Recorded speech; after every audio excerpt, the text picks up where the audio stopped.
खास रोजगार के लिए अनेक योजनाएं हैं, स्किलिंग के लिए योजनाएं हैं, मध्य वर्गीयों की सशक्तिकरण हो, विशेष करके उनकी ज़िंदगी में और सहूलियत आए, उसके लिए अनेक योजनाएं हैं। और देश की कोई भी देश की अर्थनीति की मजबूत स्तंभ उस देश की एमएसएमई होता है। इस बजट में ये चारों सेक्टर के लिए एम्प्लॉयमेंट, स्किलिंग, एमएसएमई और मिडिल क्लास, ये 4 फोकस एरिया है। इस बजट में पहली बार 11.11 लाख करोड़ रुपया की कैपिटल स्पेंडिंग हुई है। इस बजट में रोजगार, शिक्षा, स्किलिंग के लिए 1,48,000 करोड़ रुपया की वित्तीय प्रबंधन किया गया है। इस बजट में अनेक दिनों से जो हम लोग पूर्व भारत से आते हैं, उन लोगों की एक अपेक्षा रहती है, हमारी मेहनत से देश की अर्थनीति चलती है, कब हमारे गांव में देश की अन्य हिस्साओं की, अन्य इलाका की तुलना में हमारे भी विकास होगा। इस बार पूर्वोदय की कल्पना को बजट में स्थान देके माननीय प्रधानमंत्री जी की जो आश्वासन था, जो दायित्व था पूर्वी भारत के प्रति, उन्होंने पिछले 10 साल से अनेकों कदम उठाए हैं। लेकिन इस बार बजट में पूर्वोदय एक कल्पना देके उसको एक मजबूत कदम उसके ओर बढ़ाया गया है।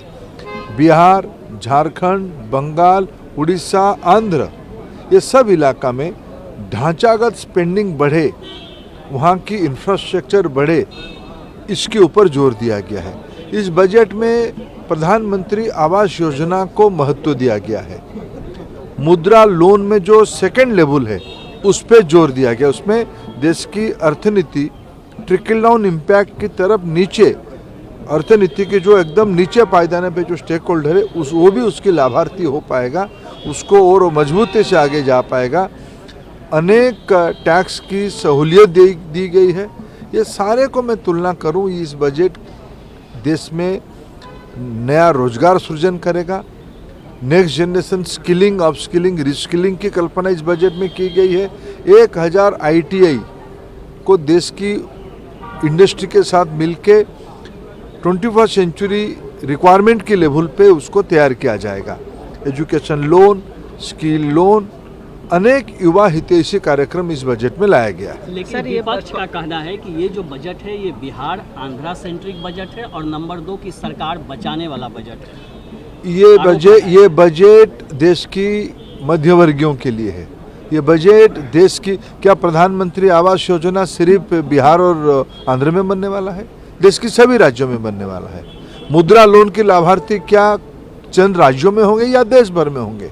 स्वनिधि देश के गरीब स्ट्रीट हॉकर्स के लिए, स्ट्रीट वेंडर्स के लिए उपलब्ध है। क्या सिर्फ कुछ राज्यों में रहेगा या पूरा देश में रहेगा? विपक्ष एक नकारात्मक मानसिकता से गुजर रहा है। विशेष करके कांग्रेस पार्टी लगातार तीसरी बार फेल हुई है। इसकी हताशा उनको सब चीज में दिखता है। इस बजट को मैं स्वागत करता हूं। सर, इंटर्नशिप की एक नई योजना आई है, उसमें 1 करोड़ युवाओं को उसका लाभ मिलेगा, लेकिन कांग्रेस का कहना है कि ये उसका जो मैनिफेस्टो था उसको कॉपी किया है। चिदम्बरम जी ने इस पर ट्वीट भी किया है। देखिए, फाइनली किया तो हमने ना, लोगों ने आपको तो मौका नहीं दिया। आप कई सारा आपने पीढ़ी दर पीढ़ियों तक आपने कई बात को कहते रहे। आपको लोगों ने पिछले, मैं कह रहा हूँ ना, कांग्रेस पार्टी तीसरी बार फेल हुई है, इसलिए तो नाम अभी कटा लेना चाहिए। चिदम्बरम साहब नाम कटा के और कहीं स्कूल में दाखिला करनी चाहिए। लोगों ने उनको रिजेक्ट किया है, हम लोगों के लिए काम किए हैं। 10 साल में पहली बार फ्लड को भी एड्रेस किया गया है। बिहार के फ्लड से बहुत परेशानी लोगों को होती थी और इस सरकार ने 11,500 करोड़ रुपए देने का ऐलान किया है। मैंने वही कहा ना कि देश में पूर्वी भारत को महत्व मिला है। पूर्वी भारत की मेहनत का लोग देश की अर्थनीति में गति लाते हैं। उनके मन में रहता था कि हमारी इलाका कब पश्चिम जैसे, दक्षिण जैसे, उत्तर जैसे विकसित होगा। इस बार बजट की जो आउटलाइन है, जो एक टेम्पलेट बनाई गई है पूर्वोदय, और इस विषय को मैं तो सौभाग्यशाली हूँ, उस पहला मीटिंग का मैं साक्षी हूँ। उड़ीसा की एक जनसभा में 2015 में माननीय प्रधानमंत्री पूर्वोदय के बारे में पारादीप रिफाइनरी को लोकार्पित करते हुए कहा था। वो उसमें निरंतर कहे, पूर्वोत्तर भारत के बारे में कहें, पूर्वोदय के बारे में कहें, अरे सारे, सिर्फ बिहार में फ्लड कंट्रोल की बात नहीं कही, उन्होंने आसाम को भी कही। ये सारे लंबे समय की मांग होती थी उस इलाके की, भारत सरकार ने इस बार उसको प्राथमिकता और दी है। आखिरी सवाल सर, आपके राज्य का है, बीजेडी ने बाइकआउट किया है राज्यसभा में और कहा कि उड़ीसा के लिए कुछ नहीं है, और सिर्फ टूरिज्म की बात की गई है, वो भी क्लियर नहीं है कि उसमें क्या देखिए पूर्वोदय की उनको इंतजार करनी चाहिए, राज्यसभा में वो पार्टिसिपेट करनी चाहिए, उनको भी समझ में आ जाएगी।